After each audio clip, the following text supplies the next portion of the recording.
Writing an angel check is easy. Knowing why is the flex.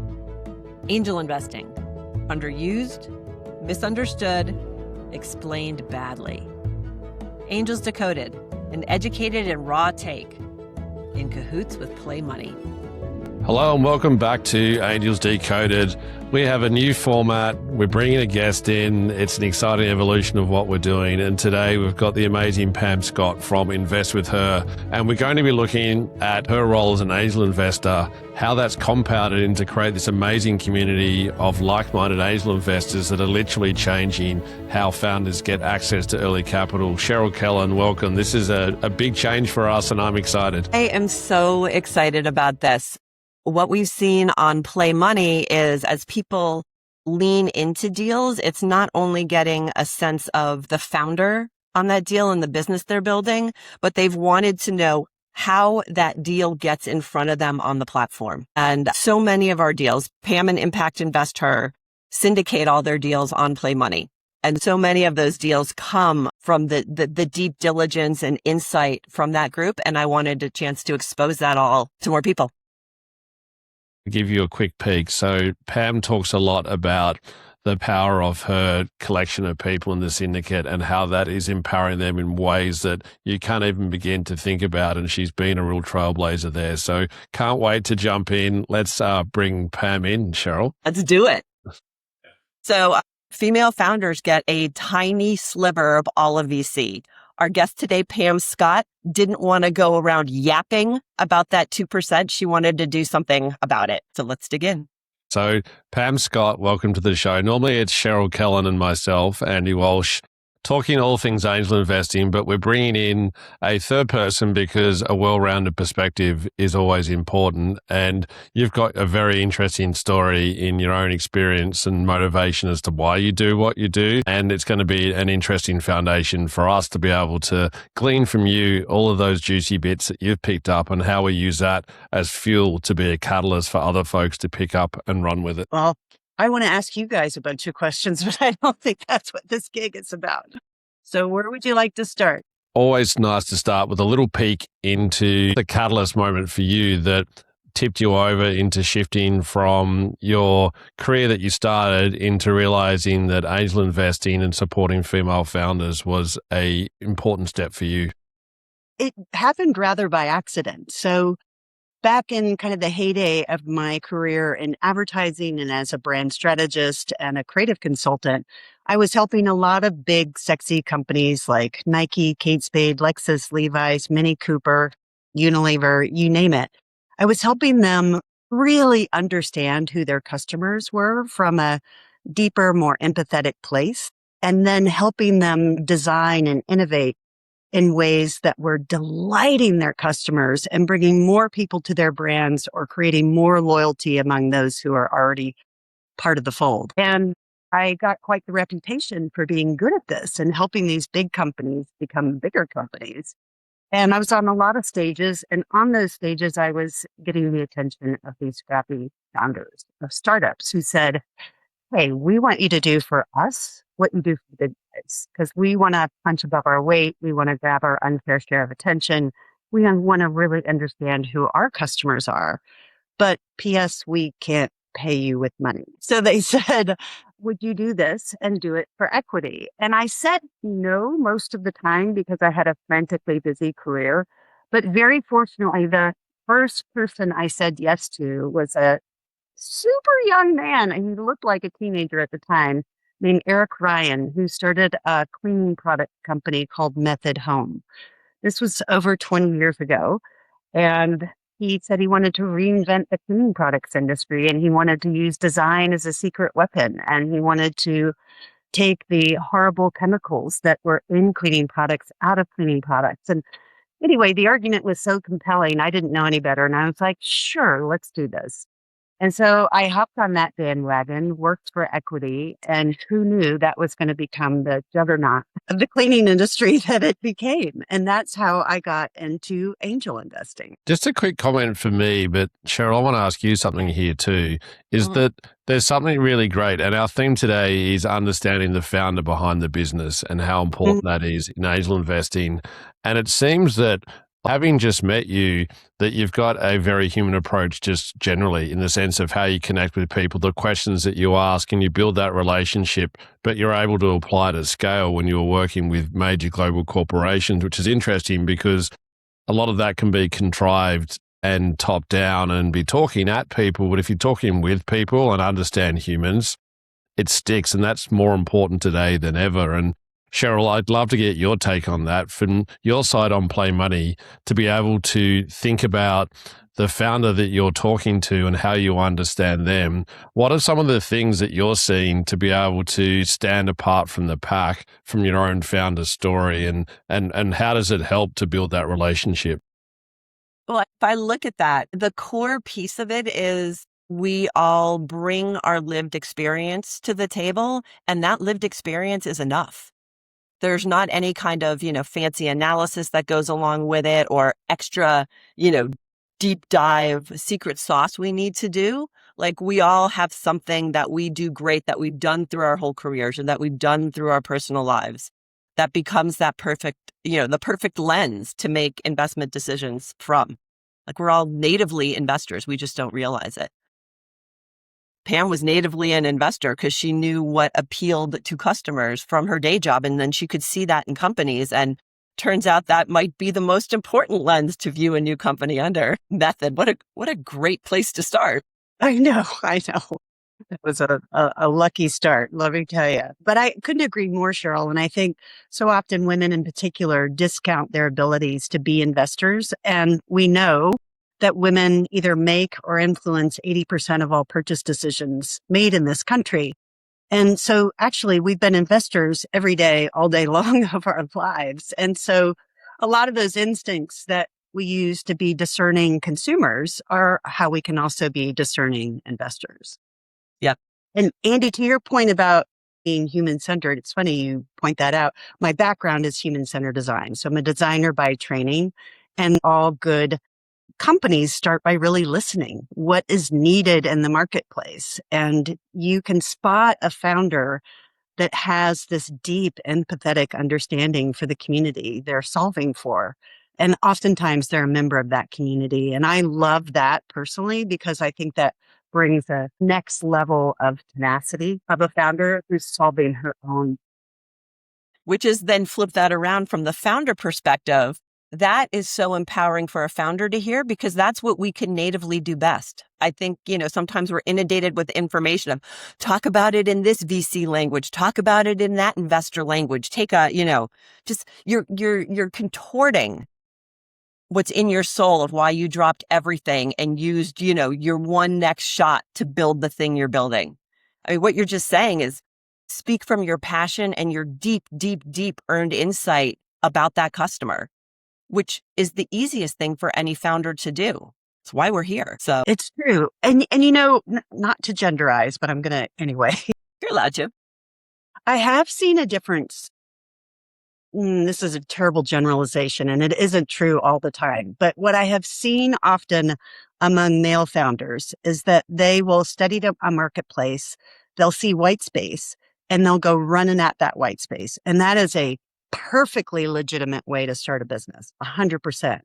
What I have noticed more and more about female founders is that they witness a problem happening in their communities, in their families, or in their own lives. And they decide this problem that has been so dogging someone, including themselves, just doesn't need to be anymore. And so they build something to solve it. And so there's like this personal resolve again that I think really contributes to the tenacity and the desire to make this problem go away and to come up with a better mousetrap. This is a great pivot point, because as a founder doing that, the initial shape or size of that problem doesn't always resonate with more institutional sources of capital. I just had this conversation last night. I had a VC looking at me like, why on earth would you go do that? Right? Like, that doesn't seem big enough or revolutionary enough. Like, what we're building. And I'm like, oh, no. We're solving in a problem space that there is a big dark hole. But it was almost invalidating in a way. And which is why, I mean, I would like you to start talking about how you've taken your individual investing and turned it into group investing. Because what's so exciting about what you're doing now at your company, Impact Investor, is you are creating a little bit of a new flavor of capital that can go to those places where you're solving an actual problem that's there, not starting by chasing a white space opportunity. Yeah. Yeah. Well, I mean, Cheryl, you've taught me this, and that is that less than 5 of women who qualify as accredited investors are actually investing. So we've got a terrible deficit of women sitting at the table. And the example that I have cited many times is that Viagra has been on the market since 1996. We have virtually solved the problem of erectile dysfunction. But 26 years later, I keep seeing deal after deal that is simply trying to diagnose endometriosis, not make it any less uncomfortable, not trying to solve the problem, but simply diagnose it. And I just have to imagine the world would be a different place if en masse women had been seated around the investor table 30 years ago. We'd be living in quite a different reality.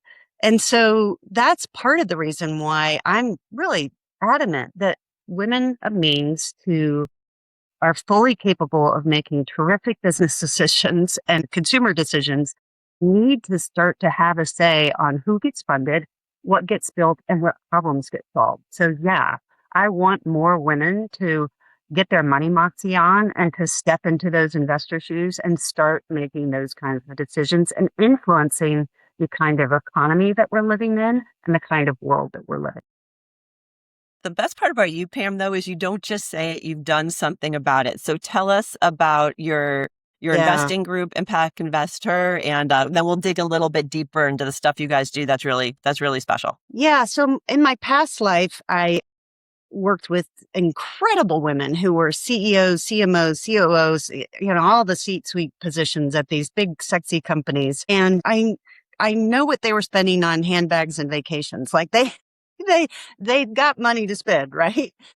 But I also had a feeling that none of them were doing any direct investing in private companies. And so as I was, got into angel investing by accident, but continued my journey for over 20 years, I kept realizing that I was one of few women who were deciding to invest in the companies I was investing in.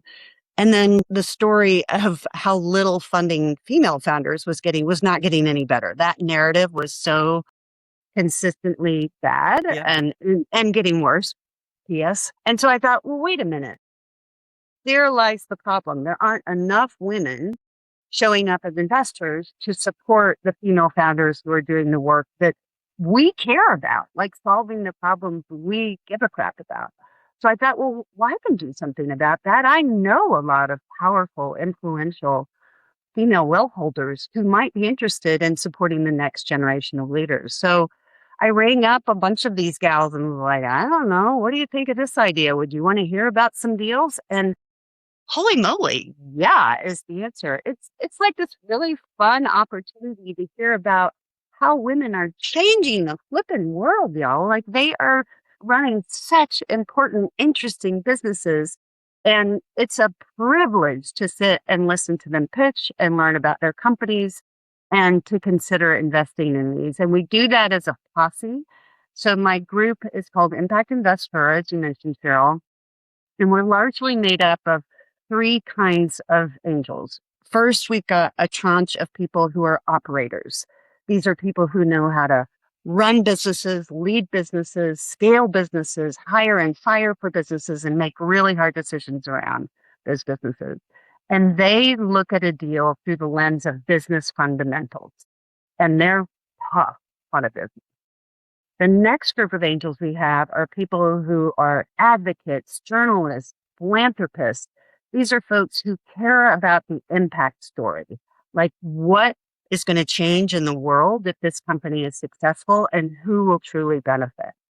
And then we've got another group of angels in our mix who are seasoned investors.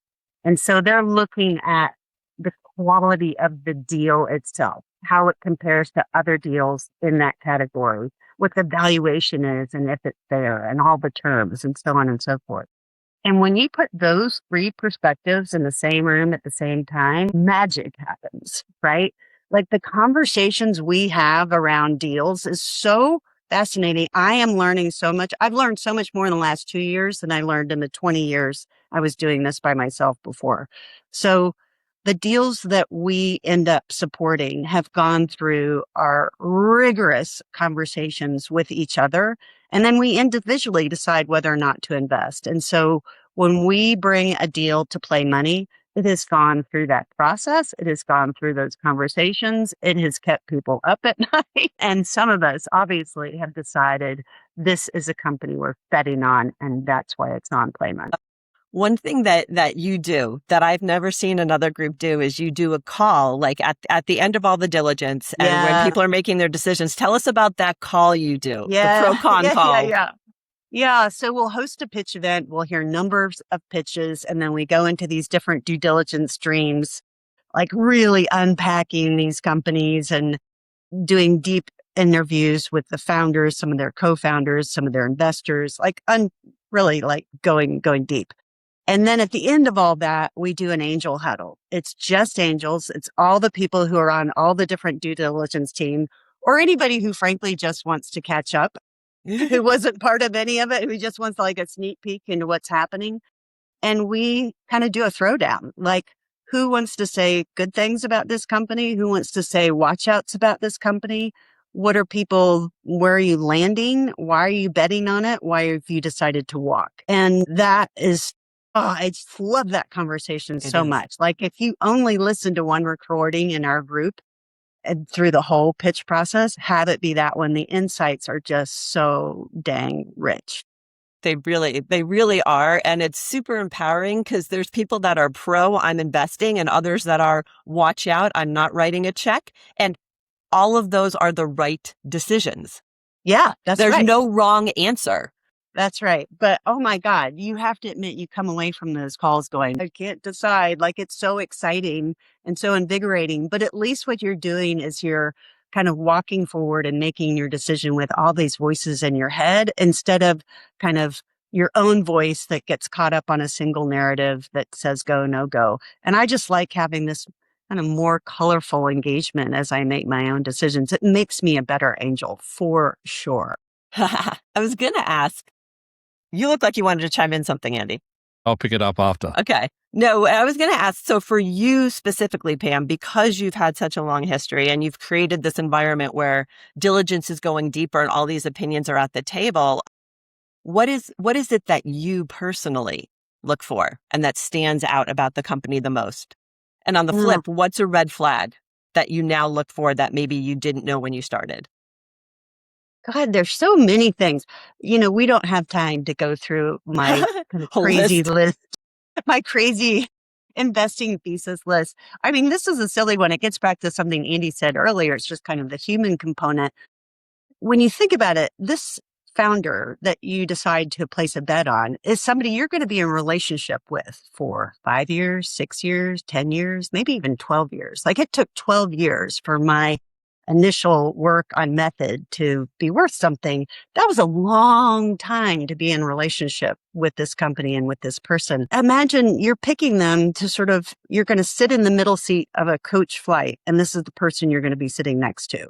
Do you want to do you want to fly coast to coast with this person sitting next to you and coach? If the answer is no, you should probably walk away. So that's part of it. Is this a person I trust? Is this a person I can learn from? Is this a person who has a growth mindset and can learn from me, can use me and my resources and my experience as well? So yeah, I look at that founder relationship, and I'm not just talking about whether or not they're the right person to run the company. I'm talking about, do I want to be around this person and give them a lot of my energy so that they're successful? I love that because also that is something we are all natively tuned to do. Back to your original comment, we're making investing decisions every day. That is the most important decision about a company, and we know how to make that in our sleep. We've been doing it our whole lives. Yeah, That's right. Super empowering. Do they share the armrest with you, or do they just hug it the whole time? Yeah. That's a real tell, right? Spreading out their legs. Yeah, exactly, Andy, exactly. Going back to that start, I'm really fascinated on this, just on my impression of you and how you're looking at this. There's something that you touched on before around females' native ability to have a very different kind of conversation than males, following a pattern of behavior, stereotype, but it rings true from my observations so far. And part of the reason Cheryl and I connect is that I'm an empath as well, and I'm super curious.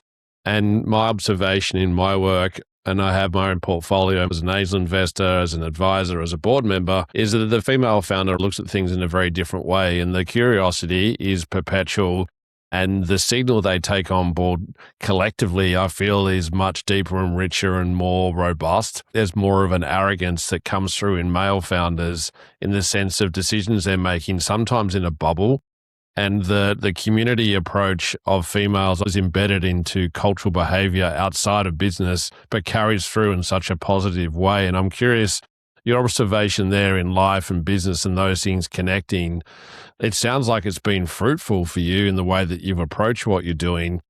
But to be able to find that, if you're a founder and a female founder, what are the things that they can do proactively? You're seeking this out. We talked about the things you look for. What are the things that they can do to get on the radar of someone like you? Gosh, I'm always on the hunt for a great founder. I love it when they ping me on LinkedIn. I love it when they apply to pitch us. We've got a founder forum on our website. I like it when they reach out through friends of friends. I just think it shows real moxie when they're trying to get in touch with me. But I'm also keeping my eye out for them. But Andy, back to something that you were touching on, the whole human component. As somebody who practices human-centered design, I wasn't always in that place myself. So I studied design back in the day where if you were a designer and you were really good at it, you didn't have to talk to anyone to know what they needed. In fact, you knew how to solve their problems better than they did. It was so arrogant and so patriarchal. I'm sort of embarrassed to admit it.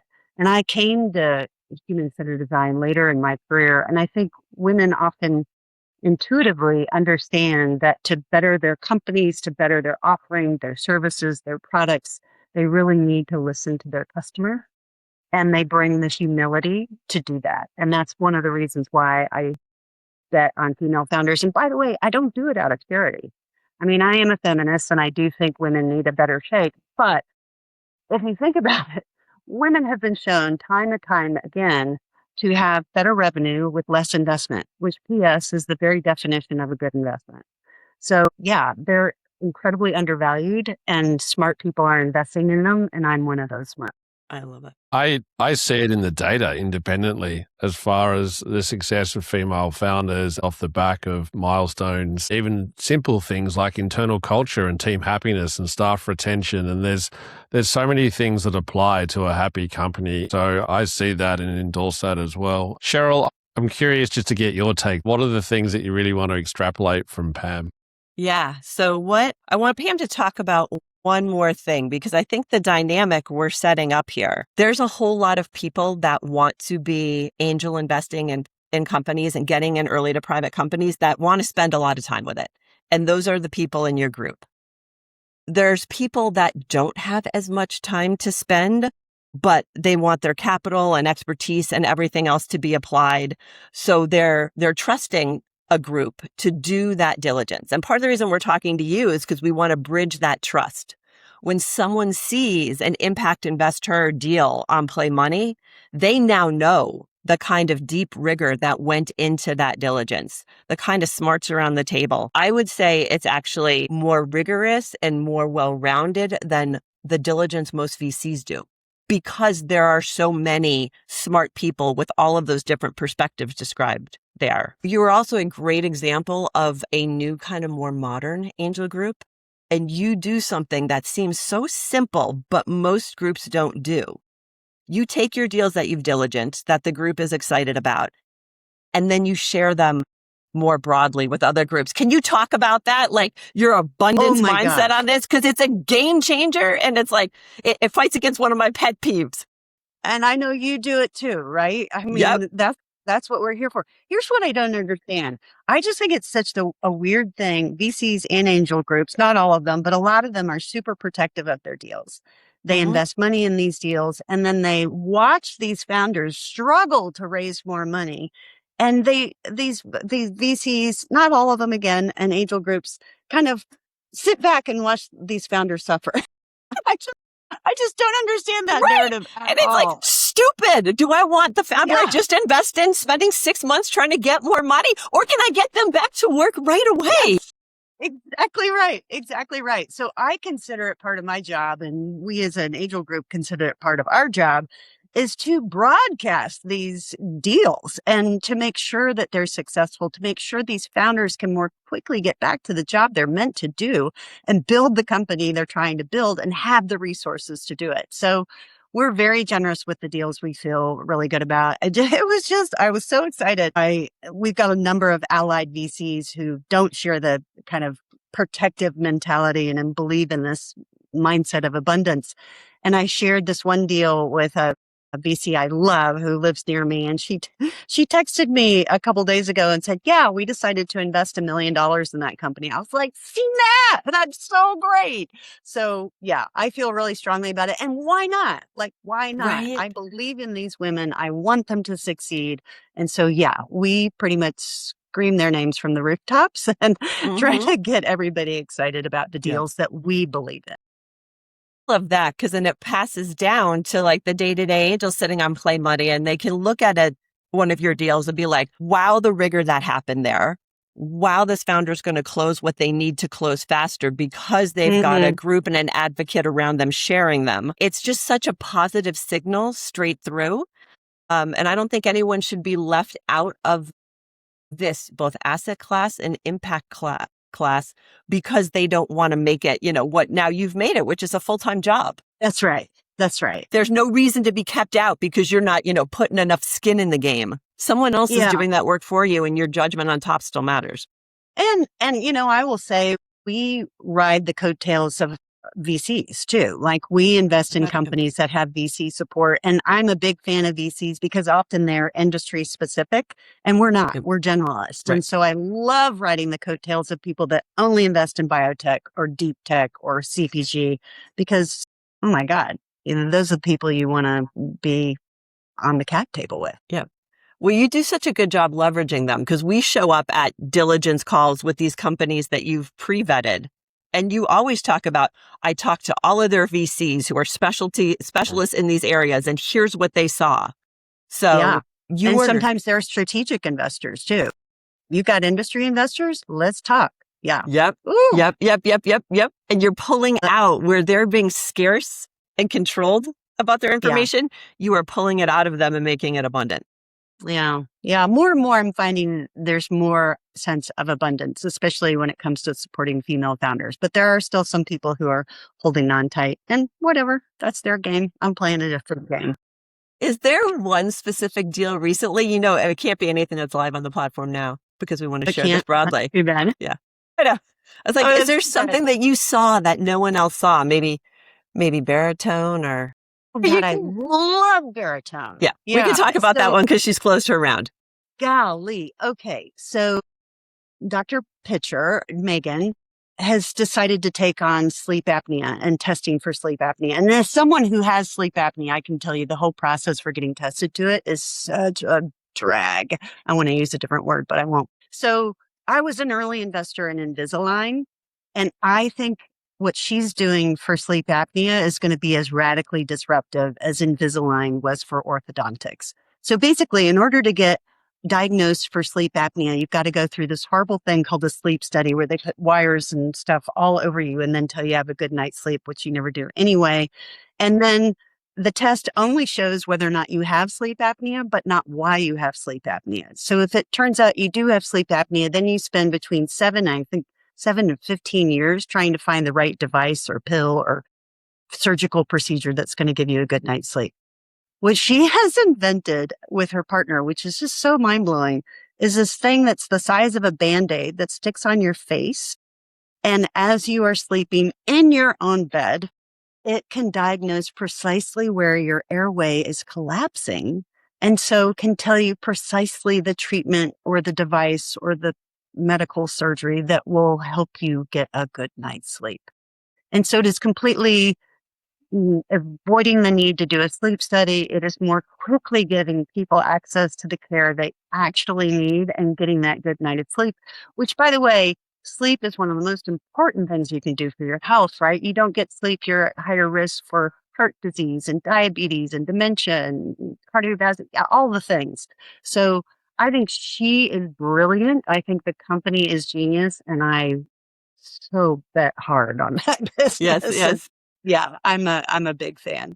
What about your rubric or the group's rubric for evaluating businesses like that really made it stand out, like from a more structured diligence or a level of insight? Because on the surface, you could see that and be like, oh, that sounds great. But there's science there. There's paths to markets there. That's a complex business. Yeah, it is. Well, she had a couple of VCs who only work in sleep, which I think is really interesting. So they had done their deep diligence. She had early clinical trials that were shown to be very positive. And if you think about the whole ecosystem of sleep, doctors don't want to recommend sleep studies. They are not a huge fan of them. And the other way to diagnose sleep apnea is a small surgical procedure. And they don't want to do that because they don't get paid enough money for it. Insurance companies know the health risks of people not getting good sleep. So they're very motivated for people to get a precise diagnosis and the care they need. And then the whole system of companies that design the solutions for people who struggle from sleep apnea want to be more quickly aligned with the folks who would benefit from their particular offering. So in other words, the whole ecosystem surrounding sleep apnea wants this company to succeed. There's not one player who's going to try to kill this technology. And so for me, that's like a real win. When you have a whole ecosystem wanting this company to succeed to the point where the FDA gave it, well, what's the fast track emergency kind of, the fast track designation. Yeah. They know just how important this is, just how game changing this is going to be. And so, so you've got an ecosystem begging for this company to exist and succeed. You've got the government also backing this business and saying, yeah, we want this to succeed. So I look for that kind of momentum, and it's got it. It's got tailwinds and momentum. Yep. And what you just described in describing that whole ecosystem was a level of diligence that you were able to do with VCs. And because of the deep domain expertise of the women in the group, that an individual angel on their own could have never done. That's right. And we have someone in the group who's a medical design specialist who grilled Megan and hung up the phone and was like, oh my God, she's the real deal. So we've got insiders in just about every industry on our group, which is really I love that. helpful. Oh my gosh. Which again is a gift back to any investor on Play Money looking at these deals casually, knowing that so much went into that deal getting there. It feels a little bit like cheating, but I love cheating. You're right. Like we could be free riders all day. Yeah. So I know that's not where you really wanted us to go, Andy, because we were supposed to be wrapping up. But I had to bring out that story because I really wanted to illustrate for everyone listening what it means to see that name, that brand, Impact Investor on a deal. It's it's as meaningful as any big VC. Someone's done the work for you. So do you want this to exist or not? Which doesn't mean that it's a sure bet, right? Like all No, of these not at all. are on their way to hopefully being successful, but there's no guarantee of that. But yeah. That one feels good. I know it really does. It's really important to go full circle and play that through. So great way to summarize the way that you've approached investing longer term, the community that you've built of like-minded people who are looking at these deals in different ways. But just commenting briefly on the fact of the pay it forward situation of how you're able to be a catalyst to drive further investment and spread it, because I see it happen behind closed doors too often, where people will scratch each other's backs and give each other access to a deal, Yeah, but they that's won't right. do it with everyone. And it seems so counterintuitive to what Cheryl was saying too. So I love that example, and I love the rigor, because what you're doing is driving change, not just in the investments you make, but also in the industry and how you can collaborate and work together more effectively, which is a key focus for what Cheryl and I are doing on this podcast. Great. Right on. Well, if we all do our part, more of these people will get the funding that they deserve. And we will all be part of their story on the rise. Yay. May it be so. All right. I think we're at a wrap with this. Pam, you are our first external guest on this show. And Oh, I enjoyed the what a conversation. pleasure. And I think it's going to be valuable for a lot of people to hear, to understand the personality and the process behind the deals they're saying. So thank you. Thanks. And thanks, Cheryl, for all the support you've given to our group. You've been invaluable. Such a Oh my great gosh. partner and You ally. guys, let's be really clear. Pam's group has moved millions and millions of dollars in its very short time in existence. Yes, we And I have. can't wait to see you guys hit the next big milestones and be part of helping you get there. So Thank you, Cheryl. Great. And thank All you, right. Andy. Great to meet you. Yeah, you too, Pam. Don't tell Cheryl, but I might have to hijack you for a guest spot on my own podcast as well. Okay, that'll be just between us. So I didn't dig into it when we were having the conversation, but one of the most important things Pam said was right at the beginning. She was like, I'm doing this thing. I wonder if any of my friends would want to do it too. And she got on the phone, and then she was surprised because all her friends were like, oh my gosh, yes. Thank you for inviting me in. How do I start? And that, diligence aside and expertise aside, that is the moment. Everyone that has gotten into writing first checks and early checks, everyone I've talked to is like, but I don't want to ask my friends. And everyone on the other side has been, please invite me in. Pam did the hardest thing. She got on the phone and said, would you want to do this too? Everyone said yes. And now she's moving in her group millions of dollars, not just to great companies and founders, but those millions of dollars will flow back to the investors. And that's really powerful. The formalization of a category happens by people actually connecting and doing what Pam's doing. And the unspoken truths, the insights, the collective learning that has happened at scale from a PE, VC, family office level at Angel, that's the opportunity collectively for everyone, is to be able to have someone like Pam talk about what she's done, what she's observed, why she's done it. But I love that community success part too, in the sense of how they're bringing people together to evaluate, put different points of view, and that robust nature of what you're doing is diligence done in a really effective way. And it also benefits the founder, if that's done in a constructive way, to be able to learn and grow and listen to the things people are asking and refine your own story and understand what you're doing. I love that part. And can you imagine if you're a founder that Pam's group's invested in, you not only are you validated by that depth of diligence and expertise, but now they're along for the ride with you. So whenever you need something, that group is there to pull on and grab from. There's no challenge. I mean, as founders, we confront challenges all the time that we don't know how to handle. We don't have the expertise to handle. And to have a group like that with skin in the game behind you and those individuals and be able to call on them, your chances of success have just increased.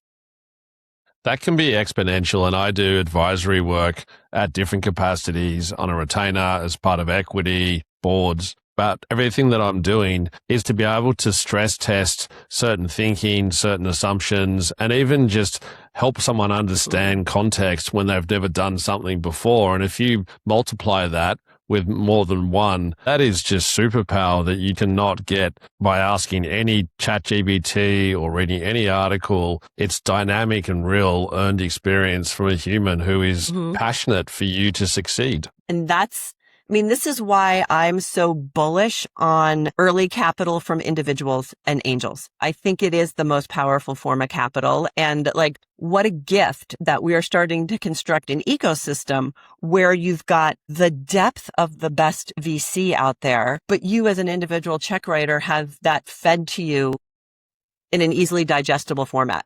So your money can participate too. the way the way this part of the economy is evolving is just super, super exciting to me. And I think it was really easy to see how it's going to enable a much broader swath of the companies and founders and problems to get the capital behind them that they need to be successful. Like, so bullish on this, so bullish. Love that take. And what a great way to wrap up today's episode. This is a new format for us on Angels Decoded. We're going deep with guests. We're going to break it down. We're going to share what the key takeaway is for you at the end as an angel investor and what you can learn from amazing people like Pam Scott, who has been a trailblazer, but not intentionally so, by just being curious and connecting with other folks around her. And the takeaway I hope people have is when they see an impact investor branded deal, there's a deeper level of trust and curiosity built around their desire to dig in because they know how high quality what they're seeing is. It's a gift. Beautiful. Cheryl Kellen, it's always a treat for us to sit down together on a Friday. Fridays. I love Fridays. It is the best day of the week. All right. I'll catch you next week, my friend. Angels Decoded, a weekly podcast for people learning the craft. Angel investing made easy. Subscribe, then decide. Angels Decoded, in cahoots with Play Money.